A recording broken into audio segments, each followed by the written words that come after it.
todas as pesquisas de gestão de pessoas e as pesquisas que levantam problemas de clima e problemas nos processos das empresas, sempre o quesito comunicação é um dos principais.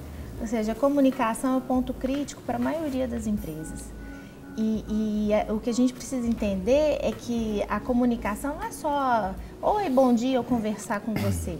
Como eu mando um e-mail é uma forma de comunicação, como eu apresento e me apresento para os clientes, para os colegas de trabalho, para o meu chefe, para a minha equipe. Então a gente tem que pensar a comunicação de uma forma bem ampla e entender o peso que ela tem no nosso dia a dia profissional. Não é isso, É verdade. A Mônica tocou num ponto nevrálgico da empresa, das organizações.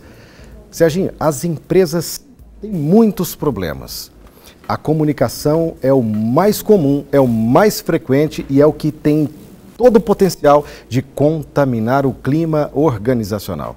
E aí vem a queda de desempenho e principalmente a queda de resultados. O que as empresas precisam é de resultados e os resultados podem ser comprometidos somente por causa da comunicação. Eu tenho um dado interessante.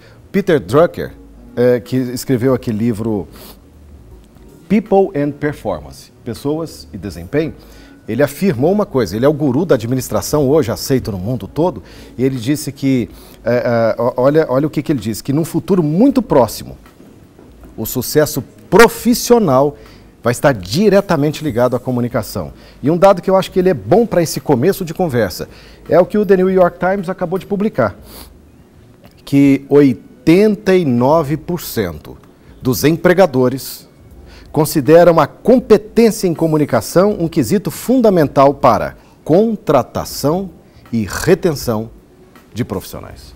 89% é um número muito expressivo, né? Quase que a maior parte aí no contexto da importância para a contratação e a retenção, né? Exatamente. Então, os conflitos, as falhas, os desentendimentos, tudo isso pode ir pela via da comunicação. Então, a comunicação certa, ela produz engajamento. A comunicação com falhas, ela produz até sabotagem. A comunicação, então, é o fator determinante para que uma empresa, né, ela consiga lidar com esse gargalo aí, não é? É um gargalo. O turnover está ligado à administração. Imagina o chefe arrogante, imagina o sujeito que é um brincalhão desmedido, porque tudo isso está linkado à questão do desenvolvimento emocional, do controle emocional, da inteligência emocional. Então, imagina o sujeito que ele é brincalhão sob medida e ele causa uma certa antipatia no grupo. O sujeito que é arrogante e é prepotente, ele é autoritário, quer dizer, a forma de comunicação, ela produz uma equipe de alto desempenho ou ela pode produzir uma equipe de fracasso. Isso tem a ver... aqueles funcionários tóxicos também, né, que nós já tratamos aqui, né, Mônica? E quer ver um exemplo? Olha só, somos uma equipe e eu vou falar assim com você. Serginho, você errou. Serginho, você errou. Serginho, você errou. Olha o tom de voz. A mesma frase... E você pode receber isso de 3 formas diferentes, usando a mesma... Como que às vezes o nosso tom de voz, a nossa postura corporal, não concordo com isso. Tô nem aí. Não é? Exatamente. Isso é comunicação nas empresas. Então, entender, fazer a leitura, né? Qual que é a forma como o meu público vai entender a mensagem que eu quero passar. Isso é fundamental. Numa entrevista de emprego, eu sou muito proativo. Não é isso que o corpo está falando, não está falando nem a voz, né? Eu gosto muito de conversar com pessoas. Não, olha, eu sou proativo. Aqui, ó, tá caindo, tá torto. Sabe, faz toda a diferença. Então, como o seu corpo fala, seu tom de voz, eu li uma pesquisa esses dias falando que eles começaram a levantar as pessoas que tinham poder político, aí pegaram a Margaret Thatcher, vários líderes e analisaram o tom de voz. E a relação que eles fizeram é exatamente isso, que às vezes um tom de voz firme, ele passa uma imagem de segurança, de comando, de direção. Então a gente pode brincar, né, Marcelo, com a nossa voz, dependendo daquilo que a gente quer comunicar.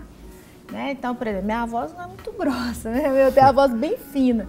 Mas quando eu quero falar uma coisa mais importante... Você já usa um tom mais grave. Eu uso o tom automaticamente, o pessoal até brinca, meu nariz dilata.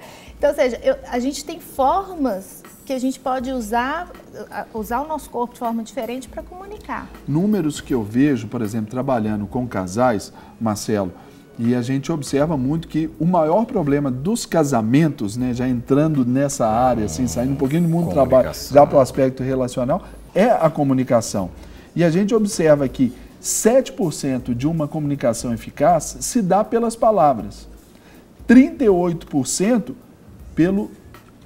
por gestos e atitudes e 55% pelo tom de voz. Interessante isso aí, que se aplica nas mais diversas áreas da nossa vida, né? Dá para fazer uma relação com isso. Primeiro, fechando essa questão da Mônica, eu até vi um estudo que mostra que Adolf Hitler conseguiu o império que conseguiu e as conquistas que conseguiu, tendo como fator primordial o uso da voz, a expressão vocal. Evidentemente que ele estava cercado por pessoas influentes e importantes, mas o tom da voz fez diferença nas conquistas dele. Aí você falou de Margaret Thatcher. Com relação a casamento, Serginho, eu fiz um estudo uma vez sobre essa questão da comunicação dentro do casamento e relacionada aos índices de divórcio. O casamento ele exige uma comunicação mais específica, própria para casamento, que tem a ver com comunicar sentimentos e emoções. Exatamente. Então, quando no casamento você tem a comunicação, eu vou usar esse termo aqui, se você me permitir, que se usa por aí, a comunicação jornal nacional. Que o marido chega em casa e ele dá notícias, mas não fala das suas emoções, dos seus sentimentos. E ele fala para a esposa: não, hoje foi bom, eu estive lá no trabalho, nós tivemos uma reunião, foi uma reunião complicada, mas nós conseguimos resolver e agora, para a semana que vem, nós temos uma frente de trabalho. Ou seja, ele dá notícias, ele passa informações e essa não é a comunicação. Só comunica fatos. Só né? fatos, mas ele podia falar assim: hoje eu me senti mal ali. Nossa, eu tive vontade de falar com o meu chefe, de falar verdades para ele e não consegui, e hoje eu estou mal. E aí ele começa a falar dos seus sentimentos e das suas emoções, e esse compartilhar de sentimentos, ele produz união no casamento. Então, isso falta muito hoje. Os casamentos onde os cônjuges não compartilham o que sentem, inclusive com relação ao outro. Fala assim: olha, ontem na frente dos meus amigos, aquilo que você me falou me fez me sentir mal. Não faça isso. Se você gosta de mim, respeita isso e deixa para você falar de outra forma. Ou seja, essa questão da verdade, da transparência e da exposição dos sentimentos no casamento. Isso não te fragiliza, mas te fortalece. Eu acho que o primeiro passo para uma comunicação eficaz é saber que a minha forma de comunicar não é igual à sua e nem igual à dele. Entender que cada pessoa fala de uma forma e também recebe de outra forma. Então, no caso, né, dos casados, entender, conhecer, entender e respeitar a estrutura do outro, a necessidade do outro é fundamental. Para receber todas as novidades do canal, inscreva-se e, se curtir o vídeo, clique em gostei. Aproveite para acompanhar a Rede Super nas redes sociais.